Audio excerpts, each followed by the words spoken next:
भाजपा पदाधिकारी पर मुकदमा या खनिज विभाग की कार्रवाई, सच क्या है इस बात को मानना पड़ेगा। सांसद गणेश सिंह के एक पत्र में लिखा गया कि ये भाजपा के लोग हैं, अगर इनको पकड़कर जेल भेजा जाएगा तो भाजपा की छवि खराब होती है। तो क्या भाजपा के लोग अपराध करें और उन्हें जेल ना भेजा जाए, ये आपका कहना है। धन्यवाद सांसद जी, आपको और आपके विचारों को बधाई देते हैं। अब बताते हैं पूरी घटना और इस घटना चक्र की पूरी बात को। रामपुर बघेलान क्षेत्र में संतोष सिंह ने स्वयं शिकायत की खनिज विभाग से कि वहां पर अवैध उत्खनन होता है। जब खनिज विभाग की टीम पहुंची तो संतोष सिंह की ही गाड़ियां और जेसीबी खड़ी हुई थी, जिनको उस खनिज विभाग थाने लाना चाहता था। तो खनिज विभाग तब संतोष सिंह के साथ कई 4 से 10 लोग और उसका बेटा शैलेंद्र सिंह, वर्तमान मंडल अध्यक्ष, इन लोगों ने उनके साथ कहना है, जो उनका आवेदन बता रहा है कि मारपीट की और उनके मोबाइल वगैरह तक छीन ली। इस बात को लेकर जब उन्होंने शिकायत की तो शिकायत कलेक्टर तक से की, जब उन्होंने थाने में एफआईआर नहीं कायम हो रहा था। उसके बाद एडिशनल एसपी गए और मौके पर पूरी जांच कर एफआईआर कायम की। एफआईआर कायम करने के बाद संतोष सिंह पटेल और उनके बेटे शैलेंद्र सिंह पटेल को जेल भेज दिया गया। बात यहां तक थी। और बात को बताते हैं कि खनिज अधिकारियों के कुछ अधिकारियों के साथ मारपीट की थी। इनके साथ 10-20 लोग थे जो चले गए। अब कहानी का रुख समझिए। वहीं ये लगा कि अगर ये खनिज अधिकारी बने रहेंगे तो निश्चित तौर पर इनको सजा सुनिश्चित हो जाएगी। इसको देखते हुए सतना के माननीय विकास पुरुष ने एक लेटर आवेदन किया। उसमें कहा कि ये मंशा रामपुर बघेलान विधायक विक्रम सिंह की भी है, इसकी उच्च स्तरीय जांच की जाए। और इन पर लगे हुए आरोप, हालांकि भाजपा के मंडल अध्यक्ष हैं, ये जेल गए तो भाजपा की छवि खराब हुई है। ये कहीं नहीं लिखा कि अगर ये अपराधी हैं तो इनको सजा मिलनी चाहिए। आखिर क्यों? क्या शैलेंद्र सिंह पटेल मंडल अध्यक्ष भाजपा और संतोष सिंह पटेल पूर्व मंडल अध्यक्ष भाजपा, इस बात की शासन से अनुमति है कि कोई अपराध करिए लेकिन आपको जेल नहीं भेजा जाएगा क्योंकि आप भाजपा के हैं?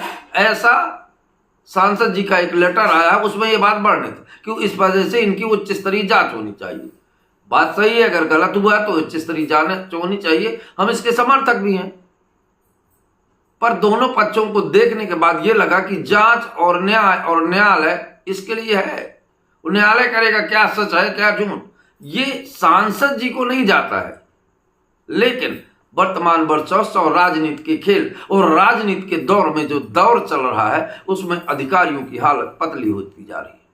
अगर वास्तव में ये लोग निरपराध थे तो फिर तबादला क्यों करवाया गया? अगर तबादला करवाया गया तो ये बात साबित होती है कि इनको बचाने के लिए ये चाल चली जा रही है। अगर ऐसा तो है तो फिर लोकतंत्र कहाँ है और न्यायालय कहाँ है, न्यायपालिका कहाँ है? और कौन से लेटर में विक्रम सिंह विक्की भैया ने कहा कि इन पर जांच होनी चाहिए? ये तो सांसद जी के लेटर में है, विक्रम सिंह विक्की के उसमें कोई दस्तखत नहीं है। इससे क्या साबित होता है? और सांसद जी क्या संदेश देना चाहते हैं? यह संदेश देना चाहते हैं कि जिसके प्रति हमने लेटर लिखा और दबाव बनाकर उसका ट्रांसफर, खबर सूत्रों के हवाले से है कि उनका ट्रांसफर भी करा दिया गया है। तो क्यों? अगर इनको निष्पक्ष जांच चाहिए थी, वो रहते तो क्या जांच नहीं होती? क्या वो न्यायालय के ऊपर आक्रमण करते? अगर इतने ही आक्रमणकारी होती तो इन लोगों के ऊपर रिपोर्ट मारपीट का मुकदमा क्यों लगाती? दोनों बातें सोचने लायक।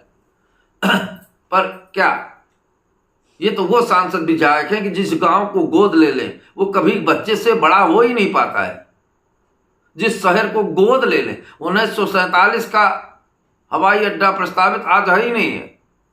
ये जिस चीज को गोद ले लेते हैं वो खत्म हो जाती है। जैसे मोदी जी ने चाय बेचा था तो शक्कर महंगी हो गई कि लोग चाय पीना छोड़ देंगे। तो क्या यही भाजपा का चाल चरित्र और चेहरा है? अगर वास्तव में निष्पक्ष जांच चाहते हैं तो खनिज अधिकारी को सतना में ही रहना चाहिए ताकि इस दोनों की जांच हो। अगर अपराधी खनिज अधिकारी है तो उस पर भी कार्रवाई होनी चाहिए। अगर अपराधी या उन पर इल्जाम सही है तो उन पर भी कार्रवाई होना चाहिए। तब तो दूध का दूध और पानी का पानी होगा। अगर खनिज अधिकारी को यहां से हटा दिया गया, एक बात और है, सांसद जी के क्षेत्र में खनिज संपदा बहुत है और खबर तो यहां तक है सूत्रों के हवाले से कि जब से हरेंद्र पाल खनिज अधिकारी बन के आए, इस पर लगाम लगाने की भरसक कोशिश करते रहे। वो चाहे किसी अधिकारी हो, चाहे नेता हो, चाहे मंत्री हो, उनकी जांच में आड़े आने पर उन्होंने सख्त कार्रवाई, क्योंकि उन्हें राष्ट्र और देश से प्रेम है और अपने देश की खनिज संपदा का इस तरह से दोहन होना वो देख नहीं पाते थे, ऐसा लोगों का कहना है। इसकी वजह से पूरे सतना जिला के नेतृत्व में एक खलबली मची हुई थी। बस एक मौके की तलाश थी और वो मौका मिल गया। रामपुर बघेलान में यह मुकदमा कायम हुआ, उसके बाद उन पर कई तरह के संकट आए और फिर से